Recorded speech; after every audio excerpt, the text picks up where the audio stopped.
Kumusta mga sanggay? Welcome back ulit sa aking channel. Ito ang Lorger TV, Adventure and Tutorial Vlogs.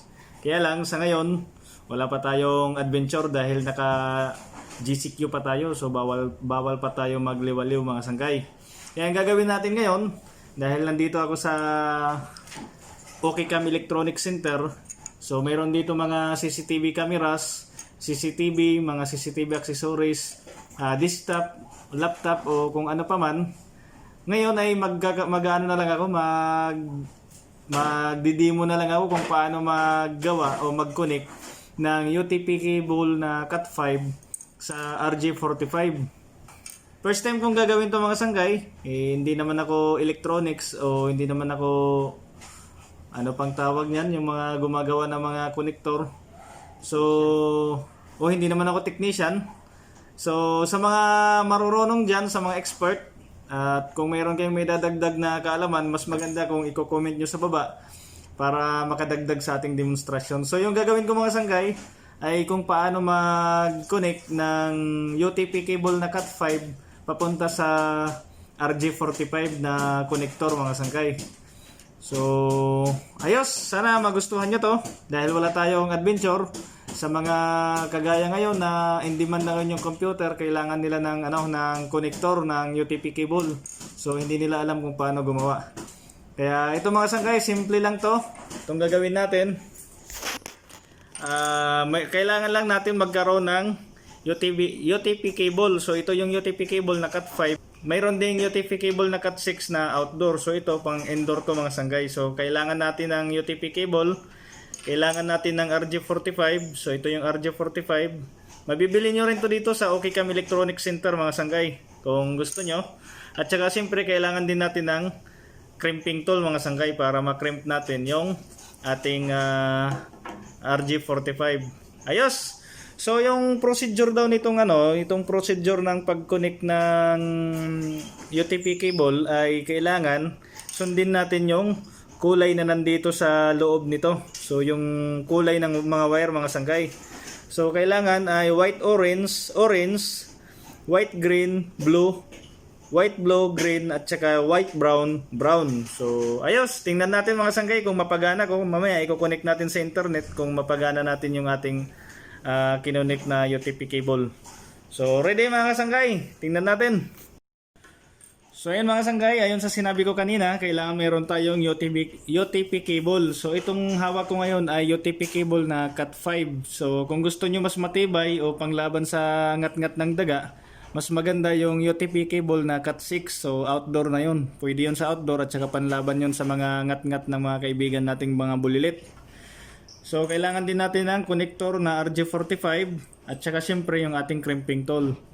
So paano nga ba makokonekto yung RJ45 para mapagana natin yung ating internet? So una, kailangan natin sundin yung kulay na nasa loob. So ang mga kulay dito, tingnan natin.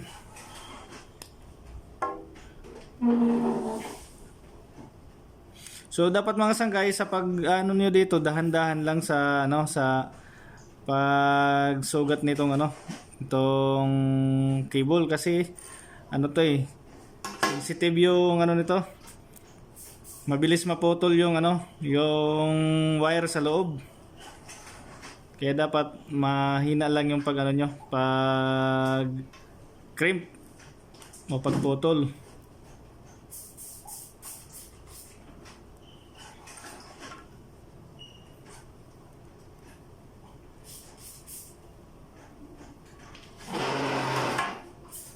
So yan mga sanggay, kung nakikita nyo,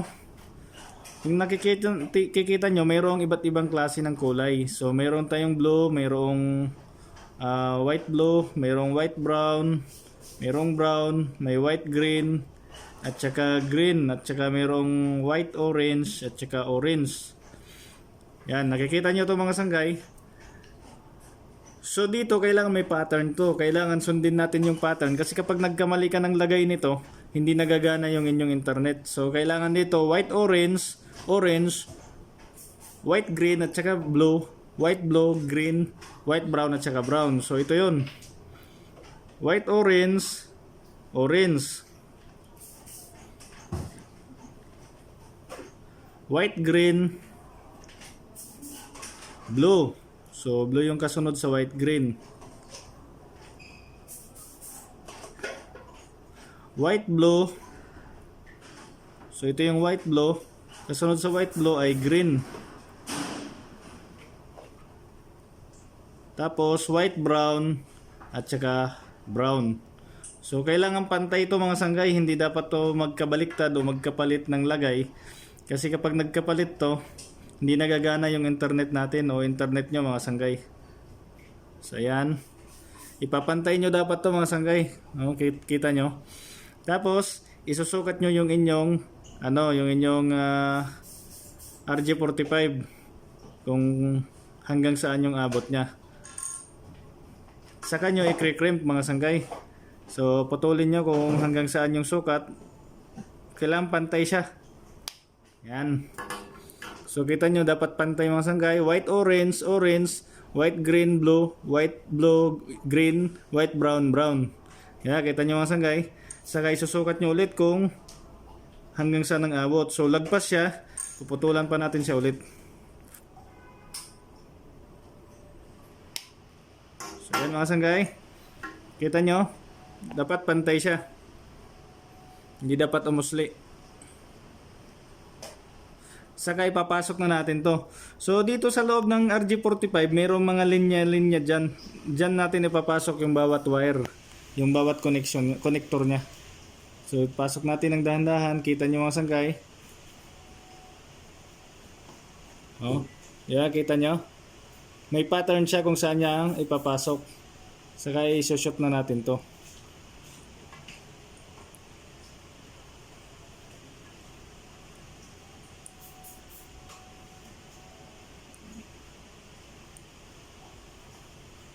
Yan, kita nyo naman oh. Dapat pantay doon yung yung tatamaan niya sa loob. Yan, kita nyo. Pag sa tingin nyo pantay na sa loob, kita nyo naman maganda na yung pagkasalansan.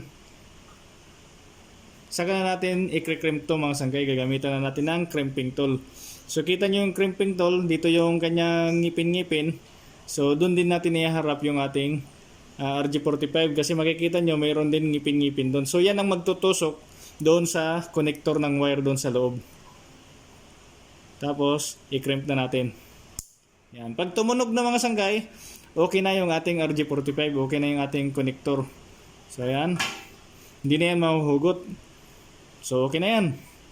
Dito naman tayo sa kabila mga sanggay. So ito, dito naman tayo sa kabila. Ganon din ang procedure mga sanggay. Dahan-dahan lang sa pag-crimp kasi masilan yung nito kasi pag nasugatan na yung wire sa loob wala na. Hindi na natin mapapagana ng maayos.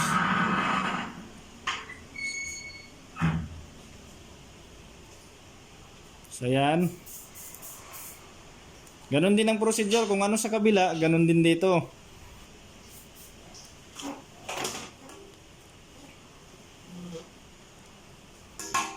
So yan, pantayin muna natin. Kailangan ano natin yung mga wire, mga connection niya na pantay para mas maganda. So yan, ayon nga sa sinabi ko, kailangan hindi magkabaliktad-baliktad yung kulay ng natin. So white, orange, orange. Yan, pagkasunod-sunod na white, orange, orange, white, green. Yan, white, green, blue. So ito yung blue. Medyo malayo. Tapos white, blue, green. White, blue, ayan, white, blue, green. Tapos white, brown, brown. Pantayin lang din natin ulit 'to mga sanggay. So dapat pantay talaga siya, hindi siya nagkakarambula sa loob.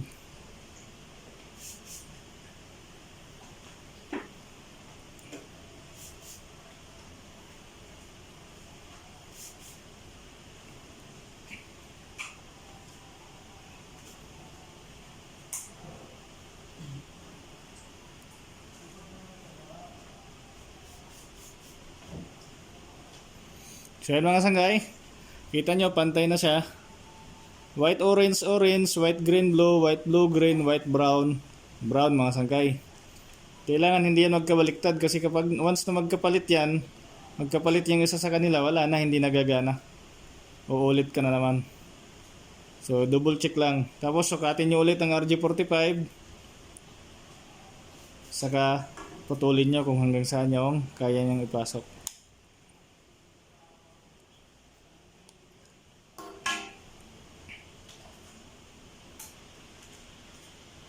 So, yan mga sangkay. Kita nyo naman. Pantay. Saka, ipapasok nyo na yung RG45. So titingnan nyo baka mamaya nagkapalit doon sa loob. Yan. So dapat timing para parehas yung tama at saka yung pattern doon sa loob. Dapat doon din pumapasok yung mga wire mga sangkay. So kita nyo naman sa kabila. Makikita nyo dito kung pantay yung pagkakalagay. Pantay na mga sangkay. Ayan. So okay na yan mga sangkay. Double check nyo na lang ang kulay. White, orange, orange. White, green, blue. White, blue, green, white, brown, brown. O, kita nito nagkapalit yung white, brown at saka brown. Hindi siya sumunod sa pattern. So, tanggalin nyo lang. Kailangan white, brown, brown. So, dito nagkapalit sa pattern. So, ulitin nyo lang kasi once na magkapalit yan, hindi nagagana. Yan, white, orange, orange. White, blue. White, green, blue. White, blue, green, white, brown, brown. So, kita nyo, pantay na. Saka i-crimp nyo na ulit mga sangkay. So, pasok nyo lang itong ngipin nya dito sa ngipin ng crimping tool. So, ganyan. Tapos, i-crimp mo nyo na mga sangkay. Yan. Narinig nyo may tumunog. Okay na yon. So, ready na yon. Pwede na natin i-testing to mga sangkay. Yan. So, yan na yung ating UTP cable na Cat 5 na crimp natin sa RG45 na connector mga sangkay. So ngayon ititest na natin sa internet. So ayos, tingnan natin kung napagana ko. So ito na mga sangkay, ititesting natin sa ating PLDT. Papaganahin natin sa ating PC kung gumagana yung ating ginawang crimp. So ilagay natin muna to sa internet connection dito sa ating PLDT. So yan, ligay natin dito sa LAN to.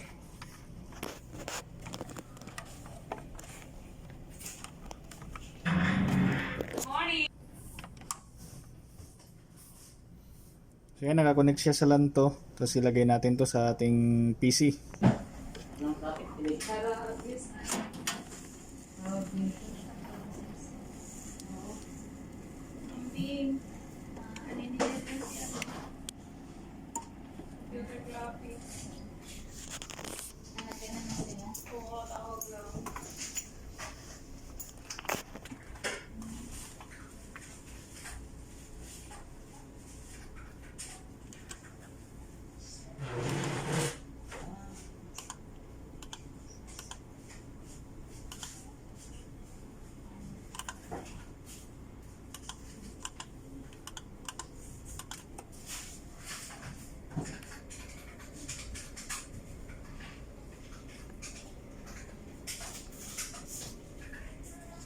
So tingnan natin kung mapagana natin yung ating YouTube.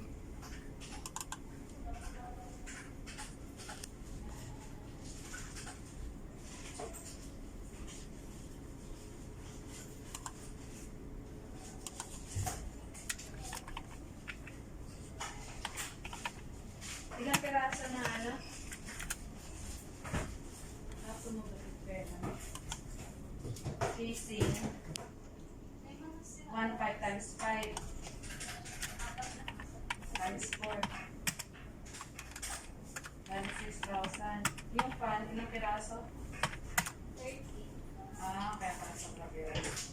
30 times 200. 6,000. 12,000. So ayos mga sangay, napagana natin yung ating crimping na UTP cable Cat 5. So salamat sa panonood mga sangkay. Sana nagustuhan nyo. Nakikita nyo tong channel na Lord George TV.